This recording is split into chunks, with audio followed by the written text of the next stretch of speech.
Hello and welcome to Second Take, our featured podcast from mode8av.com. Please be warned, From here on out, whatever the title of the podcast, there will be spoilers. spoilers.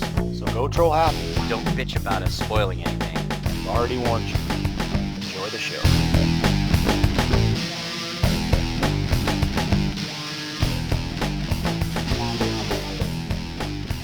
Hello and welcome to Second Take. We are back on the internet airwaves. Yoo-hoo! I am Devon Wright, joined as always by my good friend Justin Munson. Hello.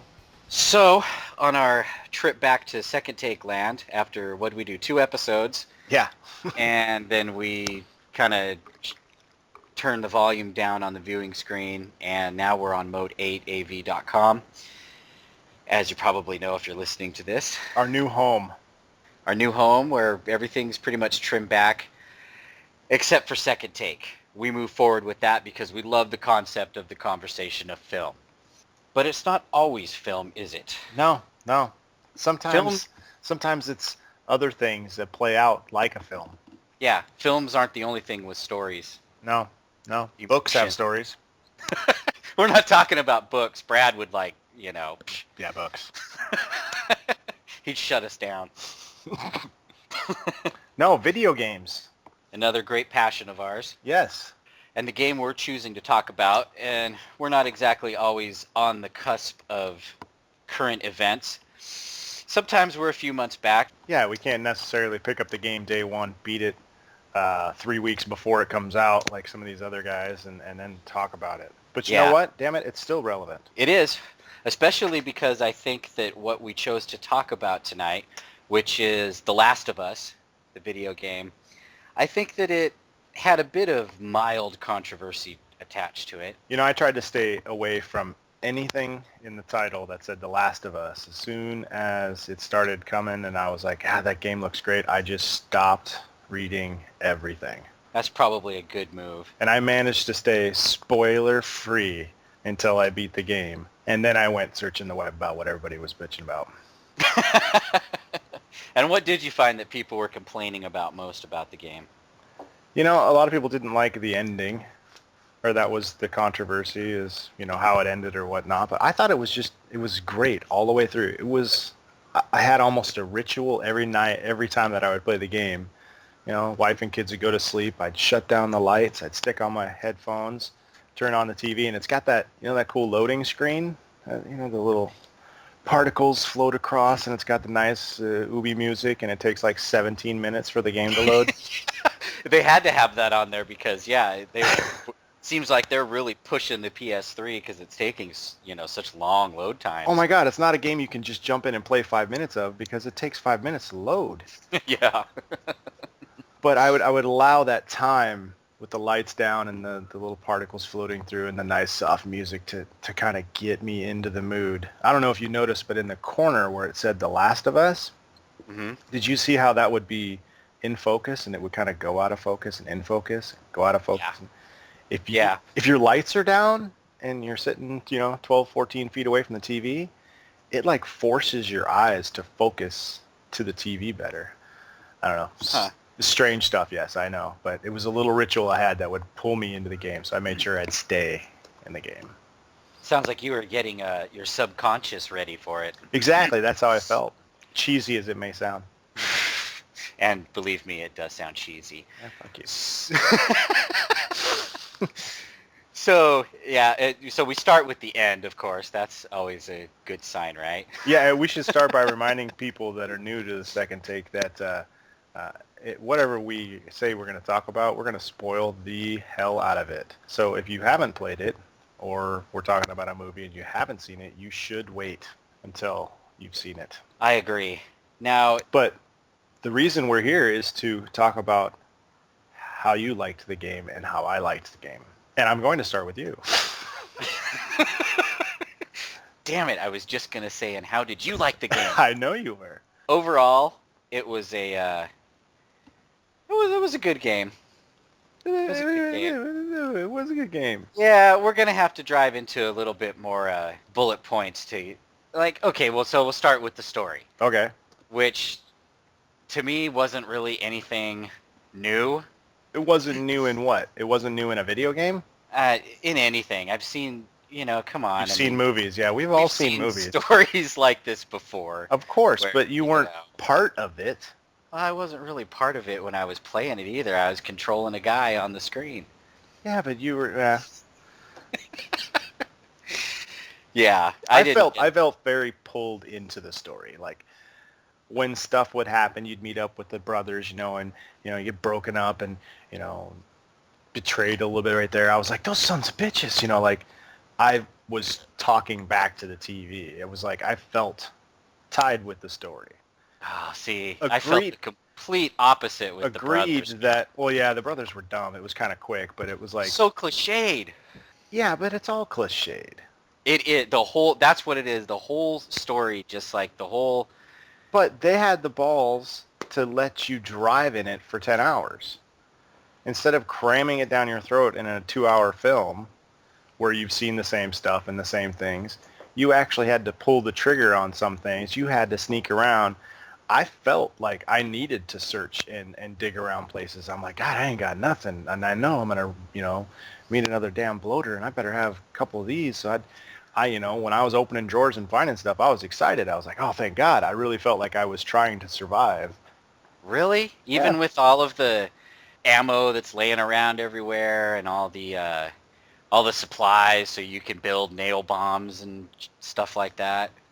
There sure is a lot of stuff in this 20-year apocalyptic society. A lot of bullets laying around. Yeah, but still, you have to be able to play. I mean, well, at least I was finding them. I think if the game is played on hard, that's the way it should be played. I played it on normal, and I think that it was rather easy. I mean, I'm not the best gamer out there, and I won't ever compare myself to be. Usually I'm the first one that gives up and doesn't finish a game, so it was easy enough for me to finish, but at least didn't leave me so much that my ammo was always full, and I was, I got to the point where I was like, oh, I find another 6 bullets, and I'm like, I'd go to that gun, reload the gun, so I had room for 3 more. Yeah. But the story was great, man, and get to play as Ellie, and that whole thing with her and the fucking group that she met, oh my God, like, putting that into a video game, there's some controversy there. A 14-year-old girl getting beat up and threatened to use as a pet. I was like, holy cow, this guy's twisted. Okay, going back 2 minutes, I bet you're right. If you play it on hard, it probably not only makes the stealth sections more difficult. Yeah, because the hearing thing is the AI, but yeah, probably gives you less resources as well. The thing that I didn't like is something that you and I have talked about, off air before, is the whole everything has a help now. A hearing. Batman's got the night vision. This had the hearing vision or whatever. I think in hard with that, when that's shut off, it changes it quite a bit. But I did like the way that it didn't necessarily point you to where you had to go next. Like it didn't say, it would say, you got to head over to the school, but you didn't know which way was the right path to get there until all of a sudden you hit a cutscene.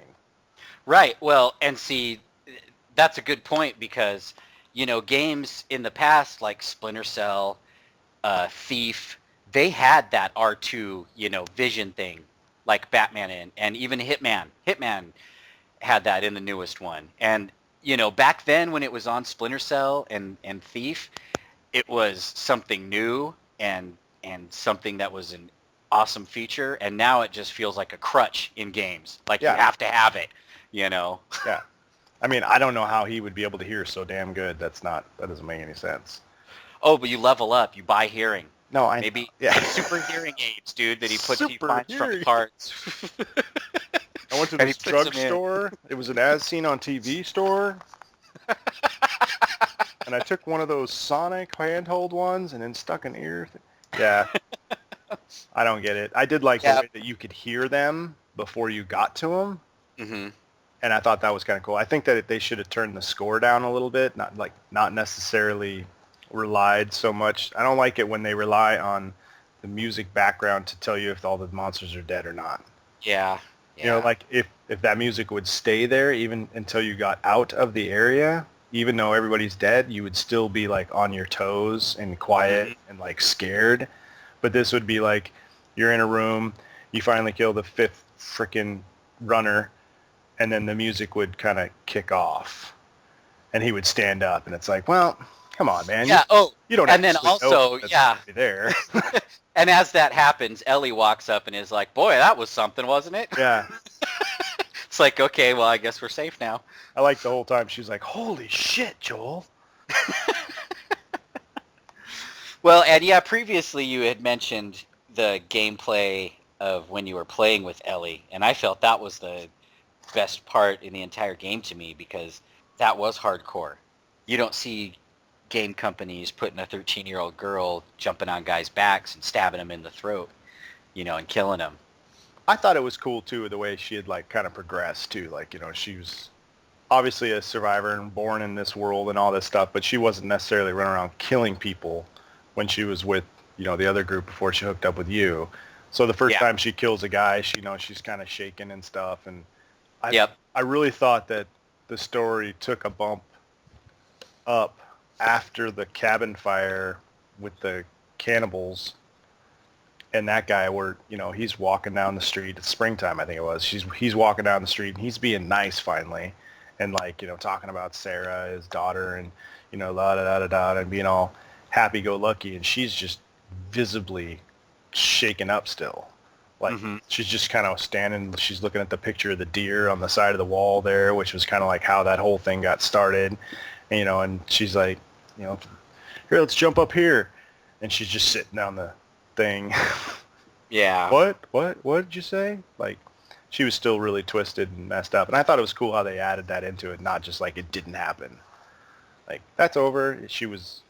That's what I liked about the story, is that the characters changed the way they spoke and how they acted with people throughout the story. Not just like, you pay like Batman Arkham or whatever. He's Batman all the way through. It doesn't matter which bad guys he just put away or what happened. The story's just about, over, and it's at the height of the story, but he still acts the same way he did the first 5 minutes. The characters like seem to grow. Yeah. You didn't think so? I didn't really connect with them. Did you play a multiplayer at all? No, I didn't try multiplayer.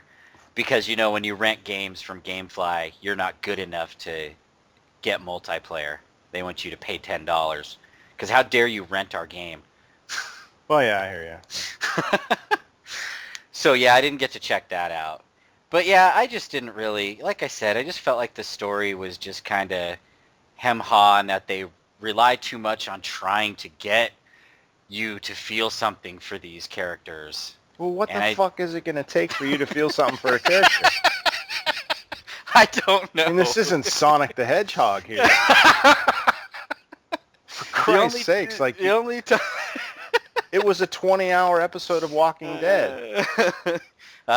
Walking Dead's way better than this was. I know, but if you took all the characters there and it was a Walking Dead game, and it had a story from Walking Dead, and you could control one of the characters, like on the I haven't played it yet, but that be something that you can connect with? I mean, I thought it was very possible to connect with these. I don't know. The only time I really felt anything was, like I said, was when you were playing the Ellie parts, and like in the that old school feeling boss battle with David. Yeah. That was awesome. I mean, I felt like I was playing, like I was, 19 years old again, discovering, the first 3D consoles. Praying Mantis as Snake, trying to figure out how to... Yeah, the first Resident Evil, just like true excitement. I loved that. That whole boss fight thing was great. I thought it was great too. I thought there were so many other moments in the game that kind of felt that way too. Now, granted, it wasn't a lot of them like that, if you're looking for big every time, but I thought the quiet parts and the build-up parts were very important. Like his brother, Tommy, and all that. So what did you think of the ending? Let's skip to the ending. Oh, I like the ending. Is Joel a good guy or a bad guy? He's a gray guy. He's a gray guy. It's no black and white, Justin. It's all gray. Yeah, he's okay, selfish. That's what I liked about it, is that he didn't do the quote unquote right thing, With everybody talking about how the ending was so great, I thought one of them was going to die for sure. So I was a little thrown off that neither one of them died. But then when the ending happened and he shot the main chick, the Firefly chick, and and took Ellie, I was like, oh my god, like that whole last part right there was just so weird. Like, see, they should have given you a choice there to shoot her or not to shoot her. but see, yeah, but then it would be like, oh, so what ending did you do? I mean, they forced.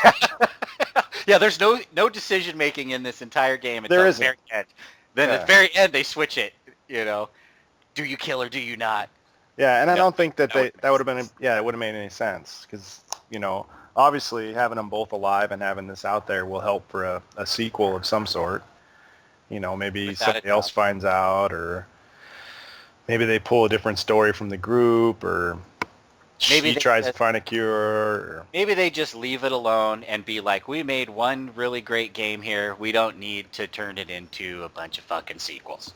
this is the U.S. of A, and we don't do that here. I wish we would more often. We will drive this into the ground.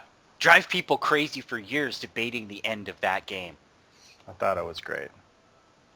Me too. Okay, so on the flip side, at the start of the game, when the outbreak first happens, did you know that his daughter, Sarah, I think that was her name, Yeah.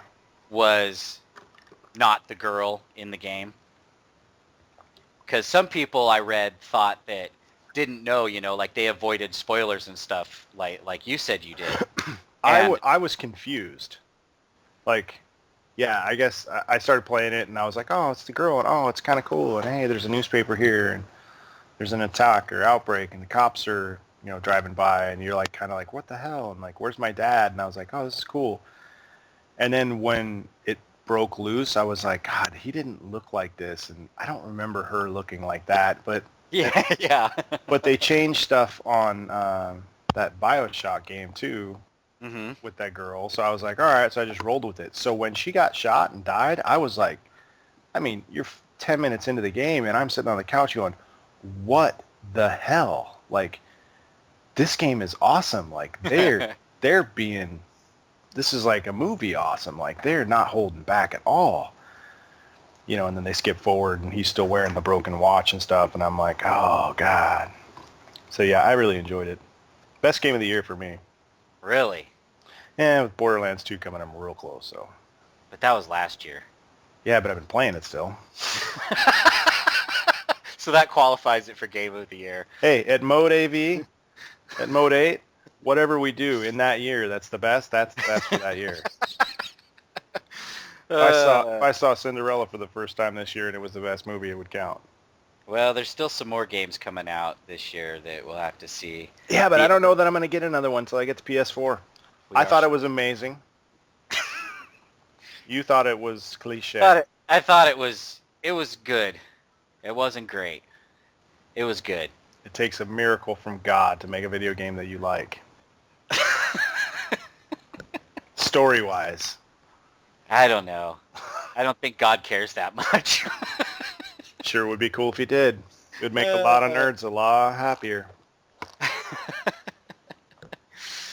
Oh, and with that, I think we're going to sign off. Go troll happy.